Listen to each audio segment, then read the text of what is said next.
Hi, everybody. I think we're all set and ready to get started.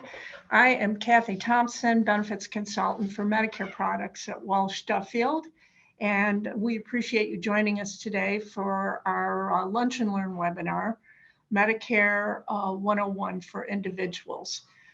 And this is presented by my colleague Paula Vinay Clendenning, benefits consultant for Medicare and individual insurance plans at Walsh Duffield.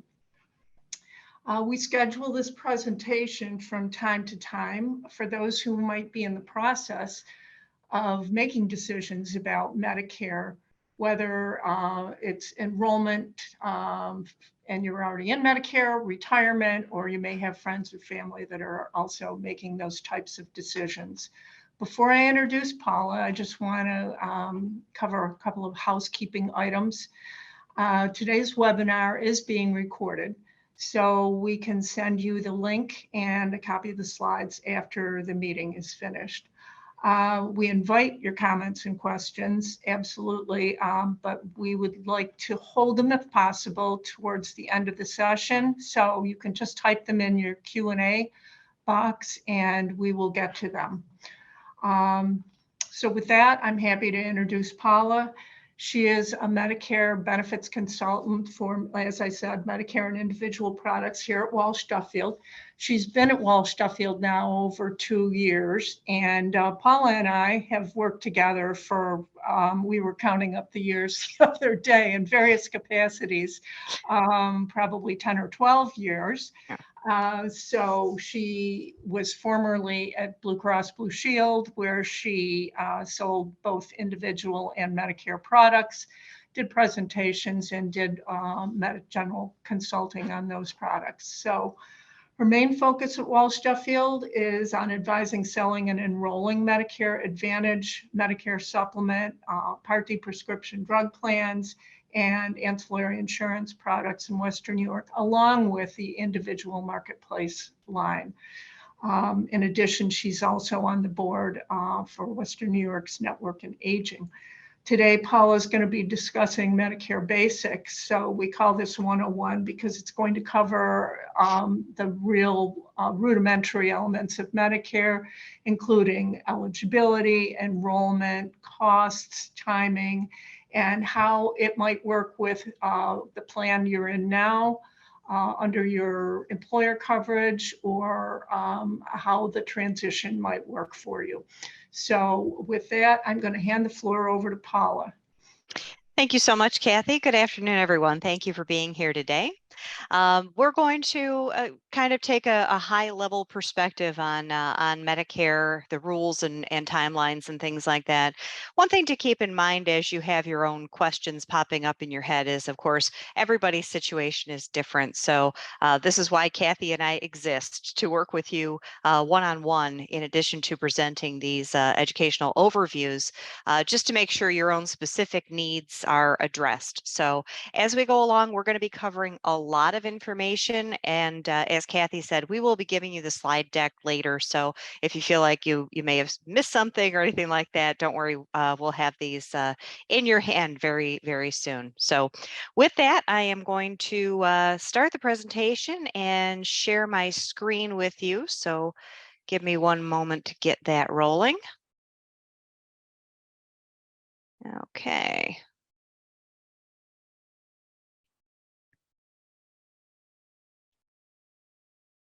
All right, so welcome to Medicare Basics, or Medicare 101. We're going to be covering basic topics like defining Medicare, what happens when you turn 65, whether you're considering retiring or you're going to continue to work. You'll hear a lot of talk about the size of your employer playing into the rules with Medicare. So there's a definite split when you are actively working and you have a large group versus a small group. We'll talk about the parts of Medicare, how Medicare works, the process of applying once you are ready to do that, and of course, we'll get into some Q&A and some additional resources for you.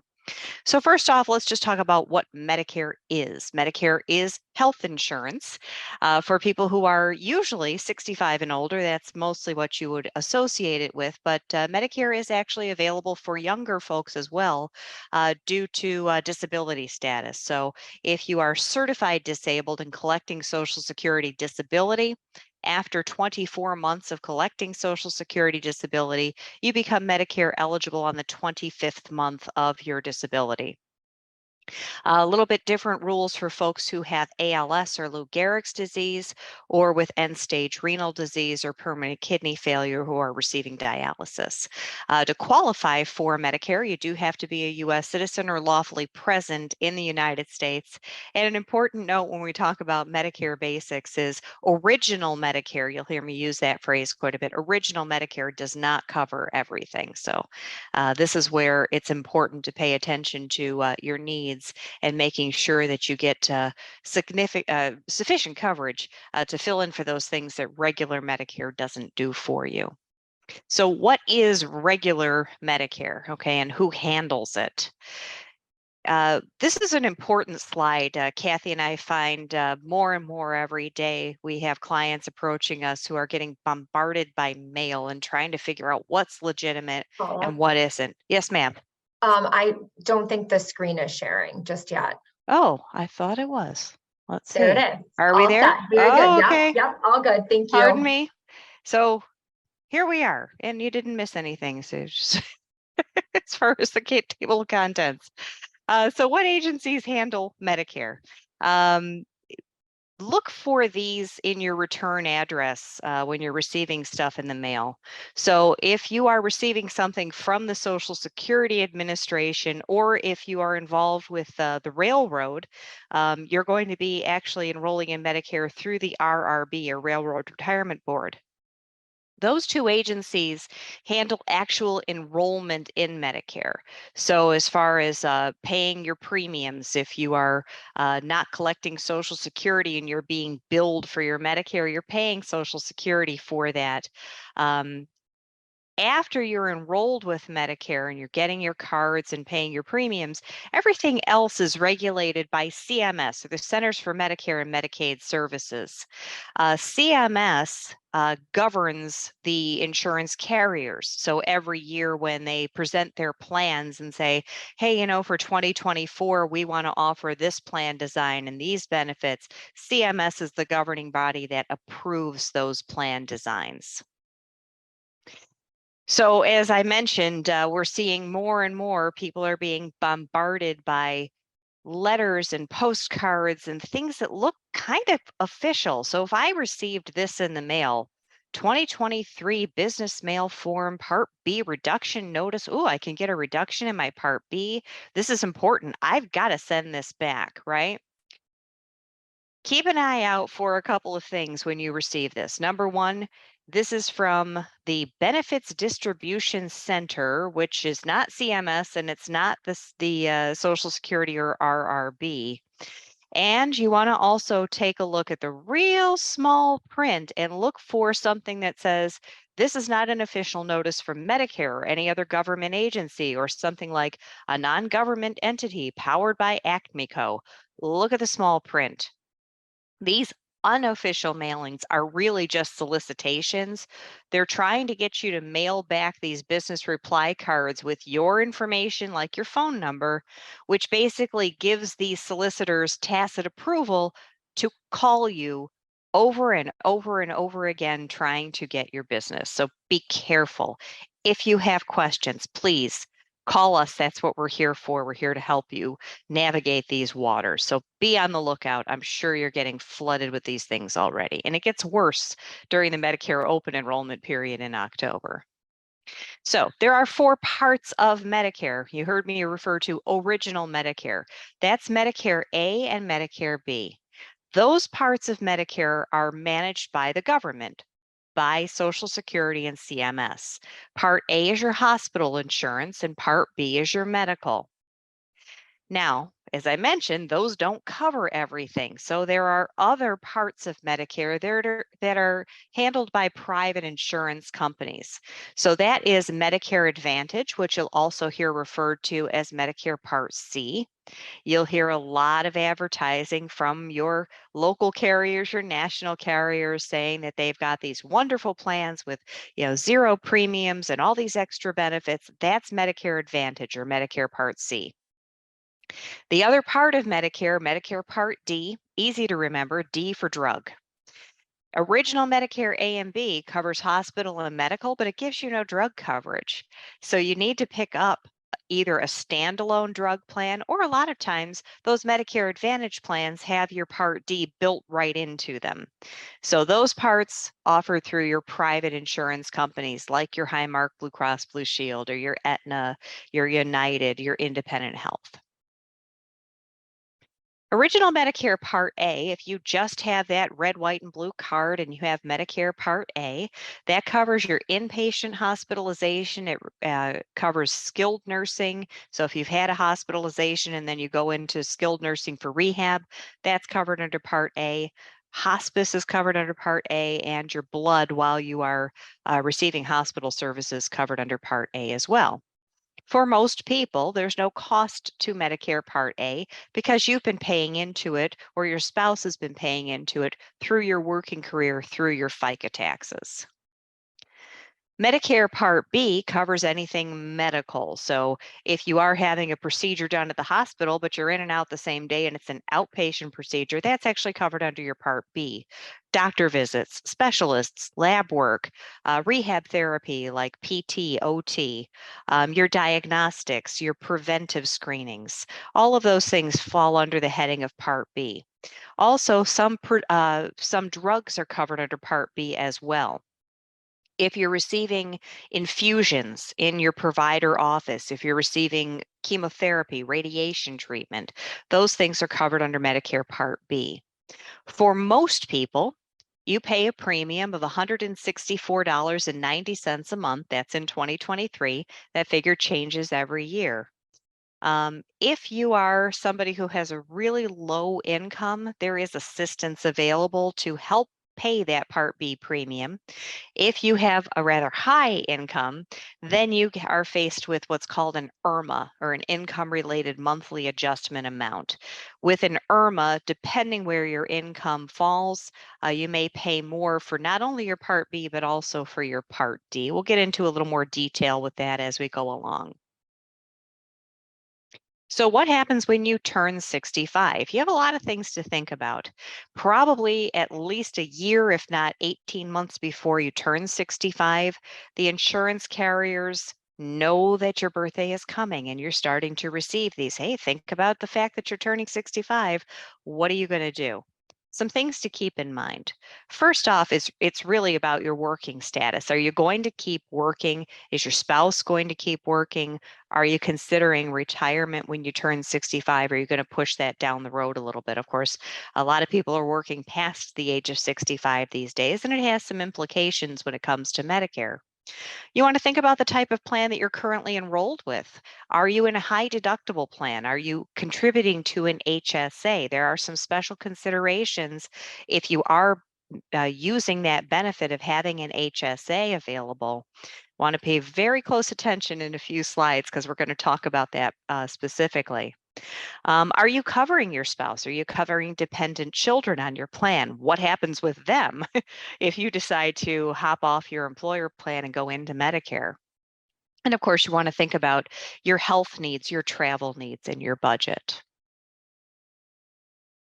So general rules with Medicare enrollment. Now, this slide is geared toward people who are actively working, and you're in a large group. So what the large group looks like when you turn 65 is over 20 employees. It is different if you're turning Medicare eligible due to a disability. So this specifically is geared toward folks who are turning 65 and actively working for a group over 20. You have to be offered the same coverage as your under 65 friends at your job. you may not have to pick up Medicare Part A and B. And for the most part, you really don't need A or B of Medicare. As I mentioned, with an HSA, it's particularly important that you stay away from Medicare. If you want to keep contributing to an HSA, you cannot have Part A or B of Medicare, okay? You need to have creditable prescription drug coverage. This is important, okay? What I'm saying with creditable, it means that you get credit for having a drug plan that's at least as good or better than Medicare requires under the Part D rule. So it's not credible coverage, it's not believable coverage, but it's creditable, which means you get credit for it. And to prove that you have creditable drug coverage, your employer should send you every year, usually around September, a letter of creditable drug coverage. And most people get that letter, they take a look at it and go, I don't know what this means. They chuck it. Okay. Please don't. Keep an eye out for it, start a little file and keep those letters, because for every year that you're going to keep working and you're covered under your employer drug coverage, you may need to present documentation that you had creditable drug coverage, so the government doesn't try to stick you with a late enrollment penalty when you decide to join a Medicare drug plan. Okay. You'll see a little asterisk here about the contribution to the HSA, and I will repeat this in a little bit. You do have to stop contributing to your HSA if you're retiring over the age of 65. You want to stop those contributions 6 months before you retire. And that's because with Medicare, if you're over the age of 65 and taking your Part A and B, your A actually backdates 6 months. Okay, so to avoid any hiccups, you want to pay attention to that. Okay, so this is just a little chart that kind of shows you what I was explaining. If for some reason you're not covered by an employer plan, maybe you're on your spouse's plan or something like that, or you just aren't interested in staying on your employer plan because you think there's something better out there for you under Medicare, you could certainly join your spouse's plan if they're actively working, or you can pick up your A and B and go into what's called a direct pay Medicare Advantage plan. If you are intending to stay with your employer plan and you're going to keep working, if you're not enrolling, if you're not contributing to an HSA, you can pick up Medicare Part A. As I said, there's no cost to it. Now, again, we're talking about a group over 20 employees. Okay, if you're going to continue to work, if you're not contributing to an HSA, if you call Social Security, they're going to say, hey, you might as well pick up Part A. There's no cost to it. It'll just sit there as sort of a secondary hospitalization insurance. Certainly, I would tell you, don't pick up Part B. If you're actively working, your employer coverage is your primary insurance. So there's really no reason for you to pay $164.90 a month for Part B when it's just sitting there as a secondary insurance, okay? This is going to look different when we talk about under 20 employees. Either way, if you're contributing to an HSA, we're staying away from Medicare if you want to keep contributing, but you can stick with that employer plan as long as you are actively working. So if you decide, okay, I'm 67 and I've decided I want to spend time with my grandkids, it's time to stop working and retire. At that point, you do need to enroll in your Medicare A and B, or else you'll face a penalty for not picking them up because you're no longer covered under active employer coverage. And then we start talking about what types of Medicare plans are going to be right for your needs, your budget. Everybody's situation is different. And as we get a little further into the presentation, I'll show you some of the different routes you can take to get coverage. If you are offered COBRA, you can, take COBRA if that's going to be a good fit for you. But again, you need to get your A and B in place. If you are concerned about your spouse who's not 65 yet, or your dependent children, they may need to look at other coverage. And as Kathy mentioned, I'm also certified on the New York State of Health. I've been working on the marketplace since it was created, and I can certainly assist with those situations as well. And if you have a child who's turning 26 and aging off of your employer plan, help is available. Please let me know if you need assistance with those situations.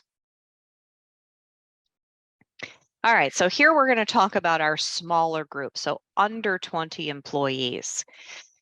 The situation is different. Even if you're going to keep actively working and you're happy with your employer plan, you have to pick up Medicare A and B. And the reason why is Medicare becomes your primary insurance when you are working for a small group. And I know our account executives and our account support on the group side probably reach out to you to find out how many employees you have, because they want to keep that census accurate. And this is where it comes into play when you're kind of teetering on the edge of, your numbers. Okay, this is where it becomes a concern for folks. So if you have 18 employees, but sometimes you have 22 employees, the rules become different when you cross that 20 threshold. So under 20 employees, you can keep actively working. You have to pick up your A and B because that is your primary insurance. If you have a high deductible plan and you've been contributing to an HSA, unfortunately, you will have to stop those contributions because you have to take your Medicare. And again, you should make sure that you have creditable prescription drug coverage in place and keep those creditable drug coverage letters handy in case you need to produce them later on. When you're in this situation, you are definitely facing having to pick up Medicare. It's a real good idea for us to have a conversation and see, is the employer plan still going to be a good fit for you? Or, do you want to consider, since you're going to be paying for your Part B anyway, maybe a Medicare plan would be a better way to go. But again, it depends on your situation. We get into some complexities sometimes when it comes into your drug coverage going on to Medicare. So this is why we want to sit down and discuss it. All right, a little deeper dive into the HSAs and Medicare. I know this has become kind of a pet project of mine. I'm very into the HSA thing. I'm a fan of HSAs, but the rules are, tricky when you get with Medicare. So any money you have in an existing HSA account is your money. That goes with you when you retire. And as long as you're using it for qualified medical expenses, you're getting a tax benefit. So the money goes in with no tax and the money comes out with no tax as long as you're using it for the appropriate things. Cannot pick up A and B. How many times have I said it now? I've lost count. If you have over 20 employees, you don't have to take A and B. But this is where I just want to put in another word of caution. Our friends at Social Security are doing their best. However, they are not asking you the questions. Hey, are you going to keep working? How big is your employer group? Are you contributing to an HSA? They just know to say you're eligible for Medicare because you're turning 65 and there's no cost to picking up Medicare B or Medicare Part A. So just be careful with those conversations. If you're confused, if you have questions, please call us. We can help. If your spouse is actively working, and if either of you are covered under employer plan and you are actively working over 20 employees, just make sure you understand you're not accruing a penalty for not picking up A and B. Over 20 employees actively working, don't worry about that. If you ask your brother, if you ask your neighbor, you've got to pick up Medicare A, or just ask us. We're here to help. And as I mentioned, the Medicare Part A will backdate 6 months when you are retiring. So be sure you stop those HSA contributions 6 months prior to your retirement. And the question has come up, well, if I'm retiring in June, can I put in the maximum contribution for the year into my HSA? The answer is no. It's going to be prorated. So you can only put in the maximum amount per month that you are eligible. So that has definitely come up in conversation. All right, and this is just a chart showing you what our HSA contribution limits are for 2023 and then going into 2024. As I mentioned, I'm a fan of HSAs. It's a really great way to, squirrel away money for future medical expenses. And if you're over the age of 55, the government allows you to put in an extra $1,000 toward that max limit. So that's pretty nice. So getting back to how Medicare works, we've seen this this slide before, but just as a reiteration, original Medicare A and B is managed by the government. Part C and D, your Medicare Advantage plans, your prescription drug coverage is offered through private insurers.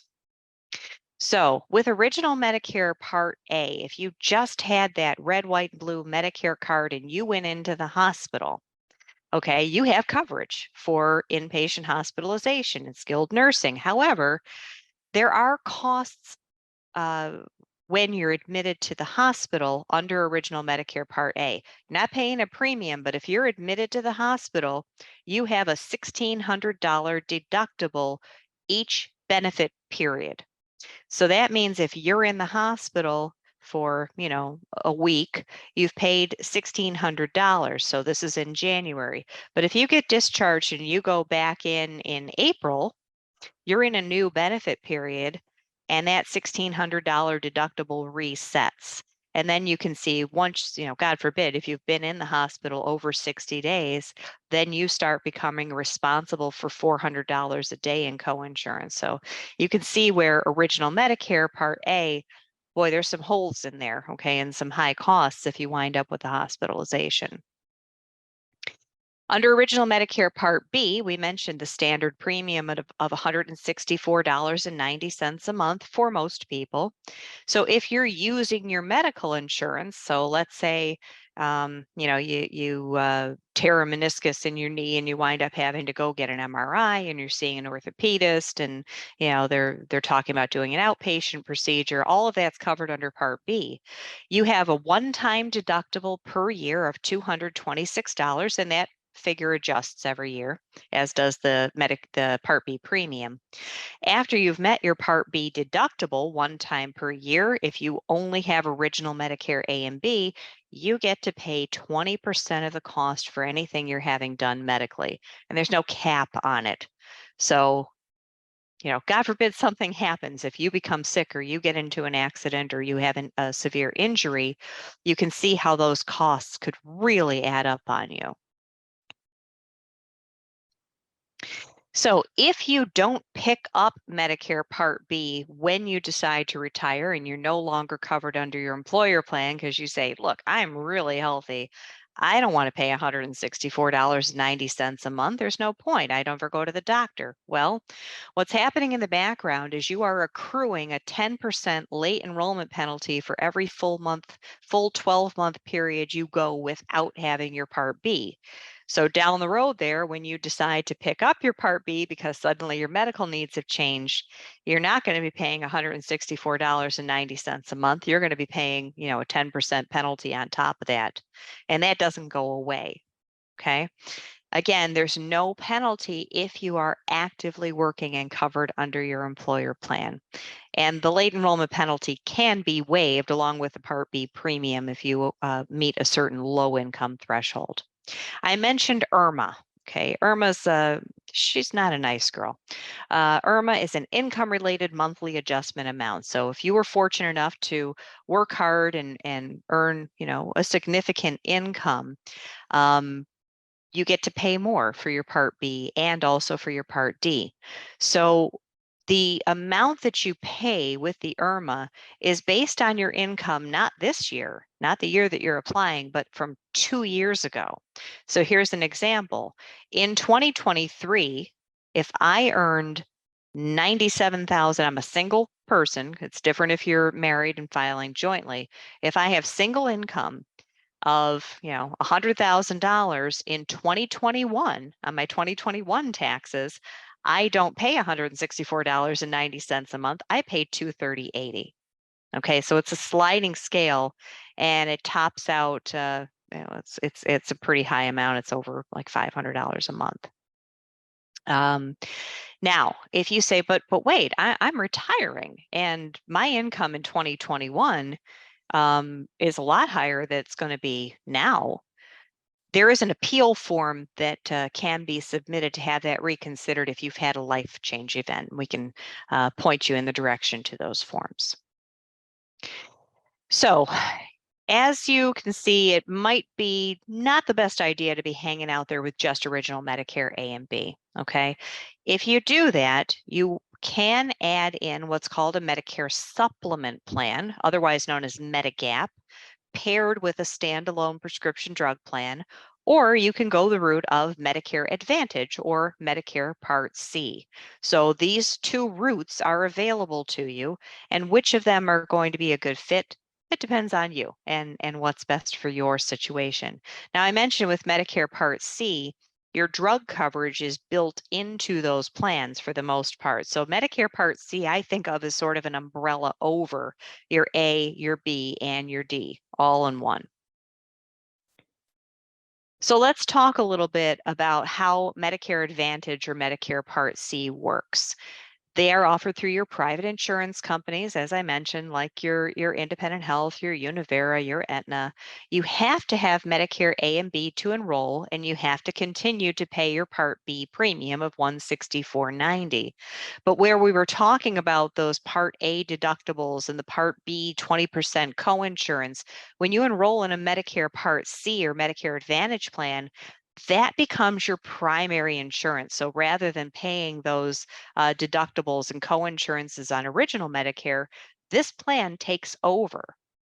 They have to cover everything that Medicare would cover, like your doctor visits and your specialists and things like that. But a lot of times they build in extra benefits. So you'll hear about the free gym membership or routine hearing exams or eyeglass benefits, over-the-counter benefits, a lot of bells and whistles built into these plans. You have a choice of HMO plans, HMO POS plans, or PPO plans, depending on your travel needs. So with an HMO, you have your network of providers, but you're covered outside of the area for an emergency or urgent care, where a PPO plan is going to give you the flexibility to see doctors outside of the area.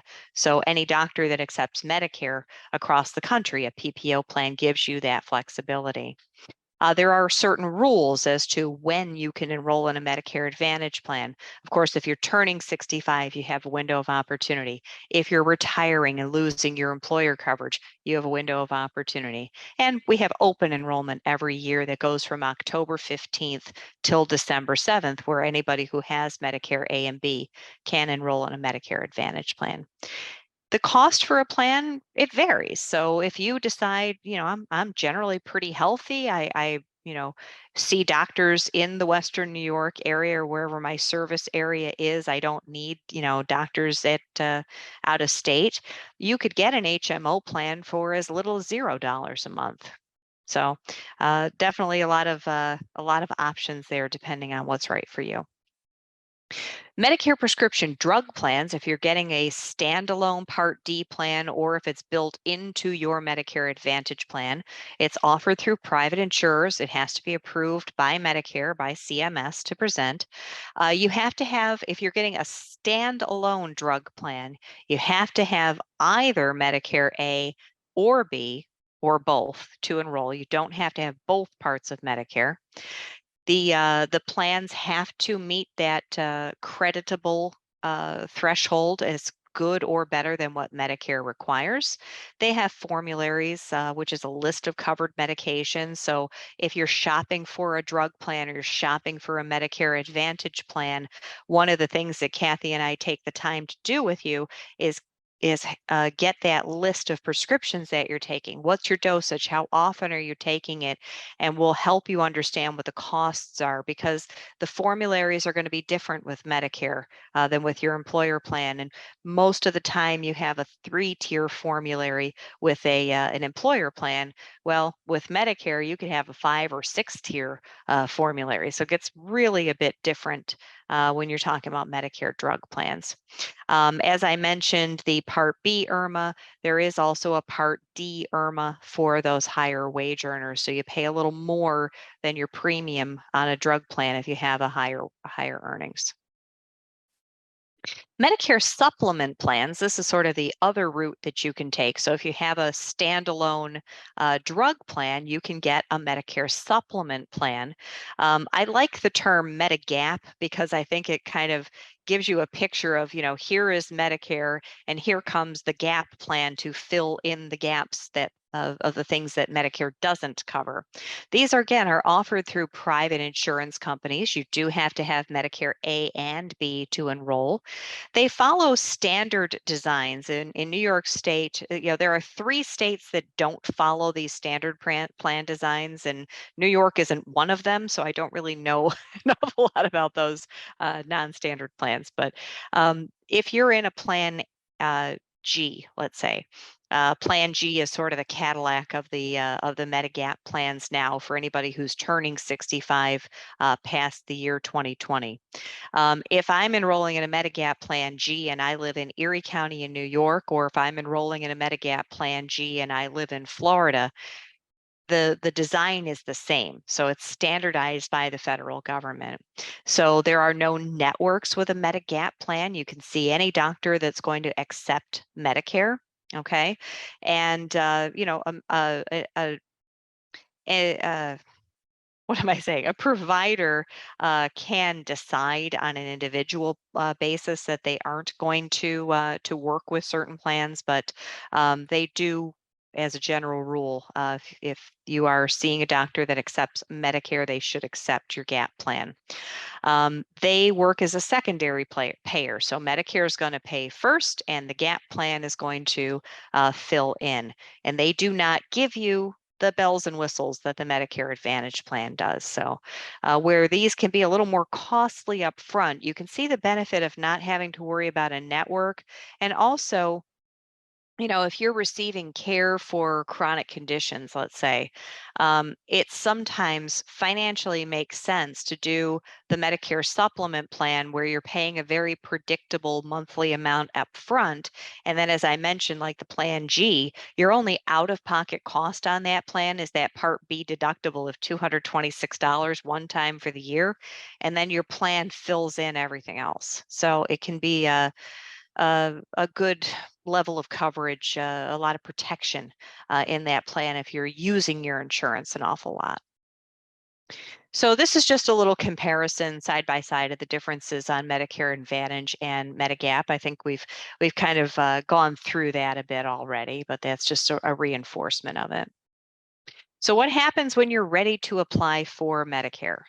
If you are collecting Social Security already, you will automatically be enrolled in Medicare. And you'll get a packet, a Welcome to Medicare packet, about 3 months before your 65th birthday. If you decide you don't want your Medicare Part B because you're going to keep actively working, there's a way to send that back to Medicare declining your Part B. But if you're collecting Social Security, you're automatically going to get A. So when you're talking about the HSA contributions, you're not going to be able to do that anymore if you're collecting Social Security.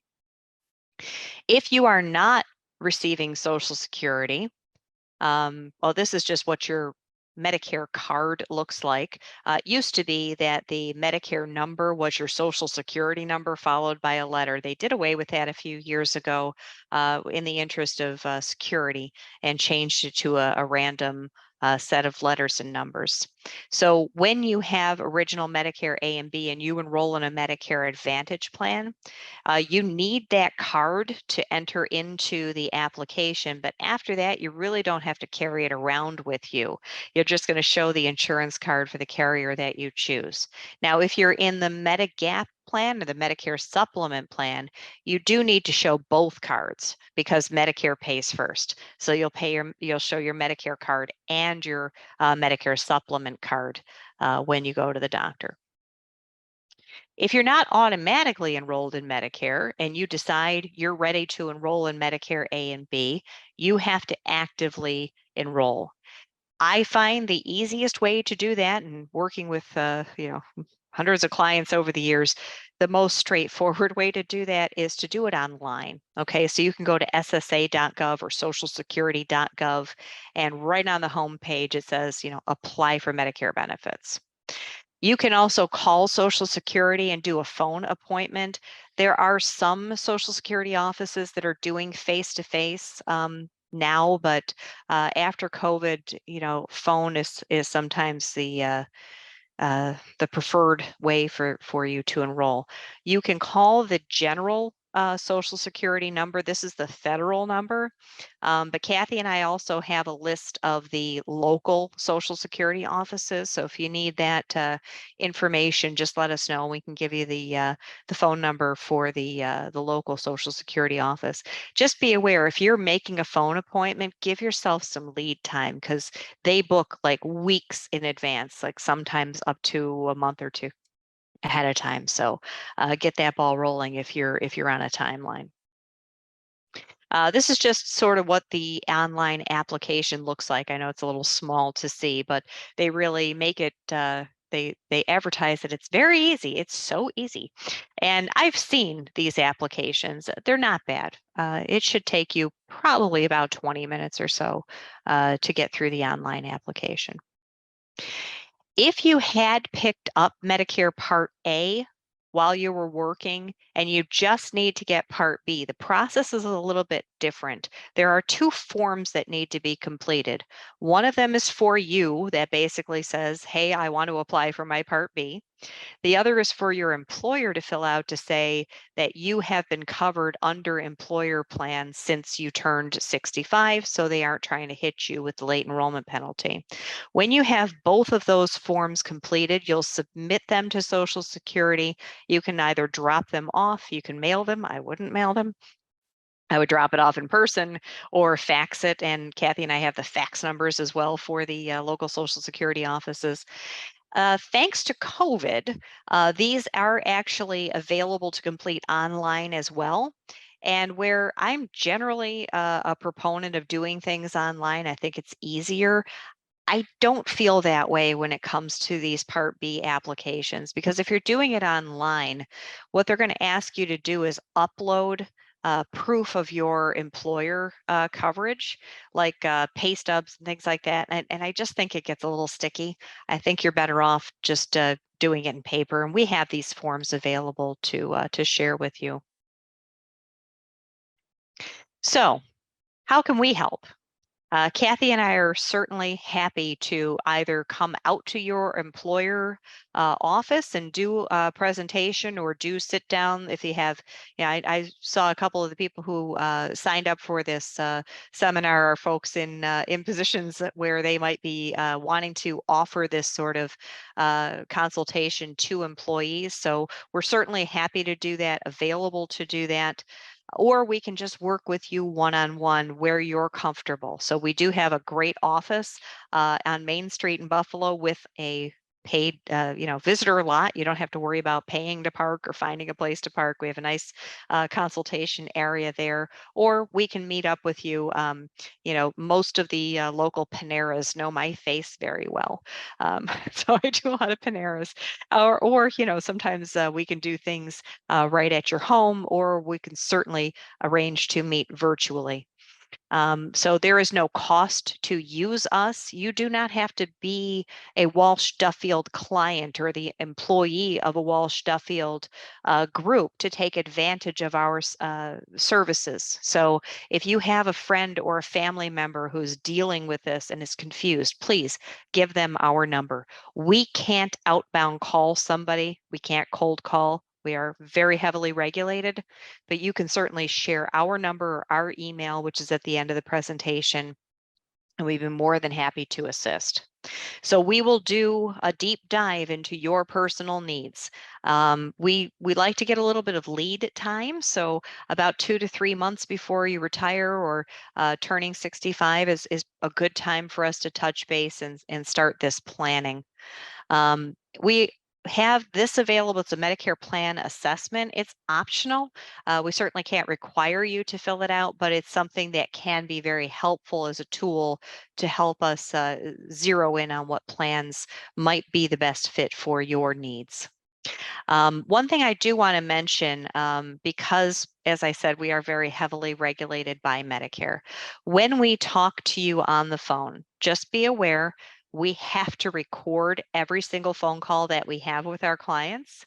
And we have to read a disclosure at the beginning. And even if we've talked to you, 2 or 3 times and we're just having another phone call, we got to go through that disclosure again. So please be patient with us. It is required by Medicare. And in order for us to meet face to face or online through a Teams meeting, we have what's called a scope of sales appointment. It's basically a permission slip that Medicare requires that we get this in place that allows us to speak. And it's just a way of saying, we're not going to try to talk to you about anything outside of the scope of what you're interested in discussing. So we're not going to try to sell you life insurance or, that sort of thing.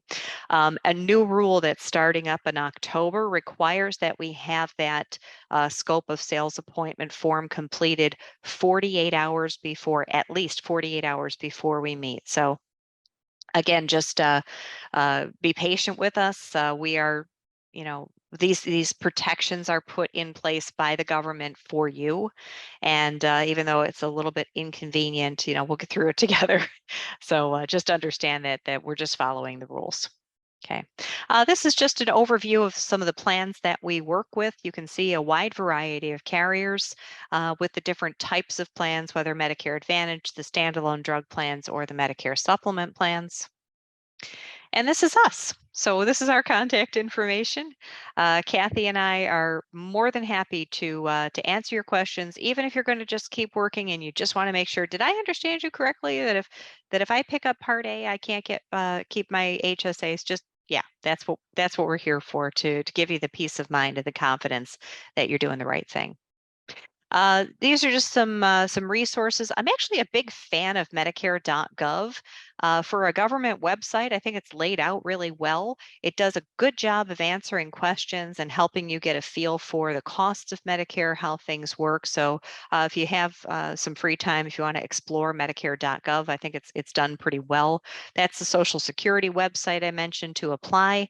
And EPIC, which is the New York State Pharmacy Assistance Program. If you are over the age of 65 and you're enrolled in a Medicare Part D plan, if you're a New York State resident and you meet certain income requirements, EPIC can be a real godsend when it comes to your prescription costs. So we can talk about that as well. All right, I've done a lot of talking. Do we have any questions? We do, and in some cases you may have answered them already. This first one, I am over the age of 65 and going to retire at the end of the year.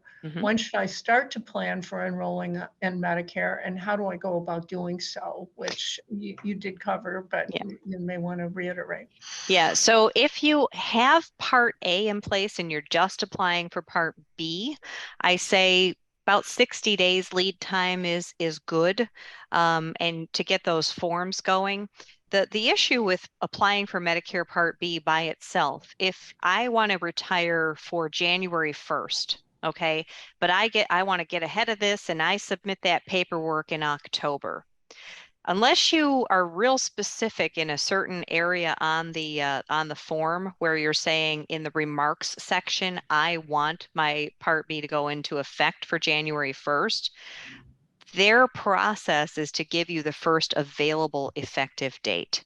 So it takes a few weeks to process. So I don't say, okay, if I want January 1st start, I'm going to apply in December. That doesn't give them enough time to really get it going. So I say 60 days. I don't know if you agree, Kathy, about 60 days beforehand is about where I say, let's go. Yep. And if you're applying for both Medicare A and B, if you are over the age of 65, you can do that application online, just as if you were turning 65. Yeah, that's great. So I forgot to remind people to continue to submit their questions in the Q&A box if they have more. I have a few more here. This is a good one. We get a lot. Are there any pre-existing conditions that are covered under on a Medicare Advantage plan? No. So Medicare, the Medicare Advantage plans, there's no pre-existing condition clauses. If you have A and B of Medicare and you live in the service area, you are eligible to enroll. Right.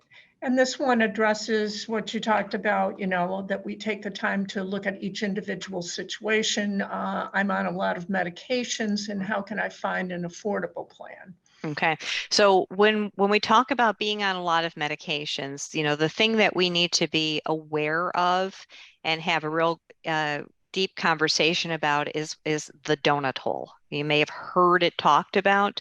The donut hole should be a delicious thing, but it's not. So there are some, and I will say this, the donut hole is getting a little better.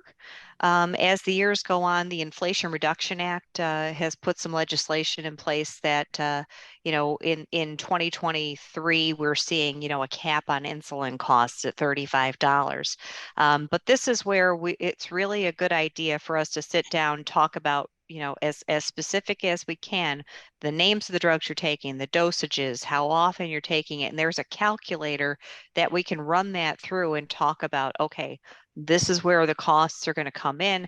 And, Epic could be a real help. If you're a married couple and your income is under $100,000, you're eligible for Epic. It's $75,000 for a single individual. So a lot of people don't realize that they can earn, a pretty decent amount of money and still get help from Epic. Right. Okay, and here's another one, asking you to explain a Medicare give back program, which we don't really touch on, sure. but that's relatively new in the area. Yeah, and you're seeing a lot of advertising about hey, you could get money back in your Part B. So these give back plans, they're not special as far as you have to have a certain qualification to be eligible for it. Basically, if you are looking at a Medicare Advantage plan, this is just another option. So there are, I'll just use an example of, you have a zero premium plan and there's sort of like your traditional zero premium plan, or there's an option of a zero premium plan with a give back. So with a give back plan, they are putting money back into your Social Security towards your Part B. So instead of paying $164.90 a month, you might be paying $134.90 a month because you have a $30 give back. The thing you want to be aware of is, they give with one hand and they'll take with another. So usually a plan like that, although you're getting money back, you're probably paying a higher copay for services as you use your insurance, or you may find your wellness benefits are eroded a little bit, like you don't have an eyewear allowance, or your preventive dental, you have to pay a copay for, that sort of thing. So for some people, Kathy and I certainly have done a fair amount of enrollments into those give back plans, and they're offered by most of your carriers. So, they're out there, and maybe it's a good fit for you. So that's something we can take a look at. Yeah. See, the next one just wants you to go back to our contact slides, phone numbers. I can do that. That's us. There's us. I'm the one with the clunky last name. And another one, while people are looking at that, do you give consultations to people retiring before 65? And that's your wheelhouse, Paula. Yeah, so on the contact slide, you'll see it says Medicare/individual insurance plans. So it started when I first started at Walsh Duffield, it was to do Medicare. And we had sort of a one-off. Well, we got this situation where are you still doing individual? I'm like, oh yeah, I could do it. Boy, that has really become quite a need. And a lot of times you have that situation where you have a married couple where one is turning 65 and one isn't there yet, and want to make sure that we have some coverage in place. So yes, I can certainly help on that end as well. No cost to my services, either through the New York State of Health or directly with the carriers. Yeah, and this one asks if we're going to send a copy of the recording, which we are, and which will include the copy of the slides. And then the last one I've got here is, can you go over the Medigap slide and give examples of who would need it and who wouldn't? So, I mean, anybody can have it, right? So let's just go back to almost there. So what we tend to find with a Medigap plan, okay, I would say the tendency is for your higher utilizers to go into a Medigap plan. So let's say, for example, you have a cancer diagnosis, okay, and you're going to be doing radiation therapy or chemotherapy.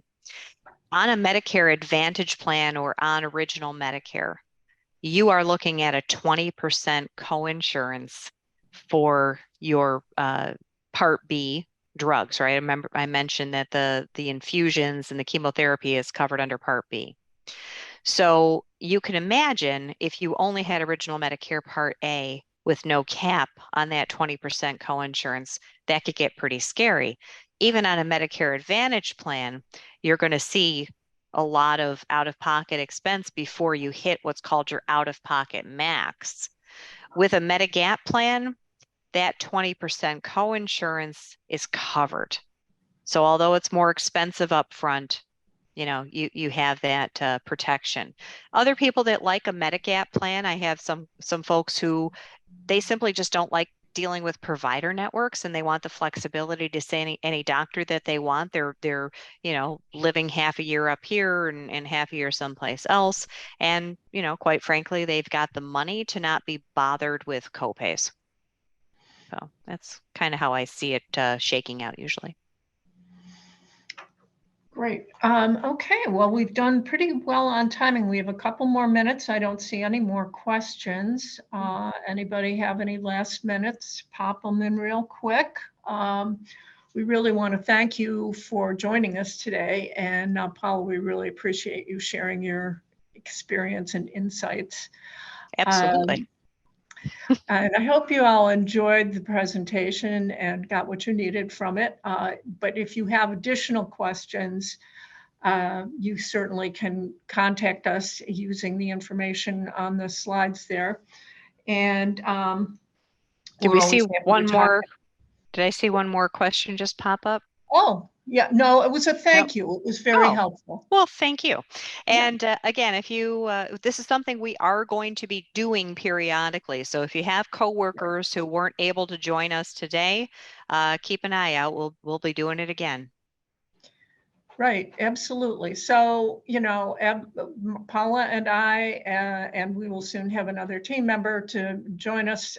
We are looking forward to helping you with any of the needs that come up. And we also can talk to you about other insurance needs, employee benefits, and wellness. So thanks again for joining us today. I hope you have a wonderful rest of your day. Thank you.